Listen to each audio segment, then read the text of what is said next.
సనాతన ధర్మ రక్షణ board is order of the day. ప్రతిసారి కూర్చోబెట్టి మేము డిఫెండ్ చేసుకోలేం. కనీసం మీకు కోపం కూడా లేకపోతే మేము ఏం చేస్తాం? ఆంధ్ర అనే భావన లేదు ఆంధ్ర వాళ్ళకి. ఎప్పుడు ఆంధ్ర భావన వస్తుందో తెలియదు. నా కులం ప్రాతిపాదిక సరే కొంతకాలం వరకు జరిగింది. 2019 తర్వాత కులం కూడా పోయింది. ఇప్పుడు సొంత కులాన్ని కూడా వెనకేసుకురావట్ల.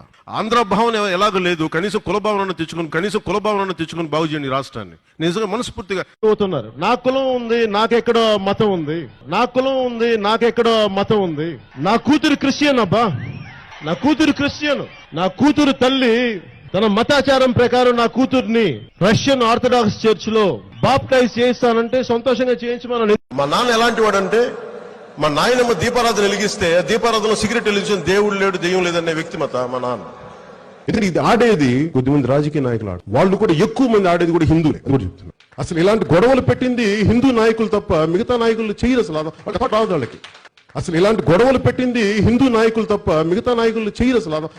వాళ్ళకి నిజంగా మన ఈ మధ్యన గోమాంసం గురించి లేదంటే బీఫ్ గురించి ఇంత గొడవ జరుగుతూ ఉంటే నాకు అనిపించింది, బీఫ్ తినాలి అంటే నేను తిని ముందుకెళ్తాను తప్ప దాన్ని వేరేలా చేసుకోనని. అంటే తిండి ఏది తిన్నామని కాదు, నిజంగా మరి తిండి శాకాహారమే తింటే అందరూ గొప్ప వాళ్ళు అయిపోతారంటే మరి గుజరాత్ లో గోద్రా ఘటన ఎందుకు జరిగింది?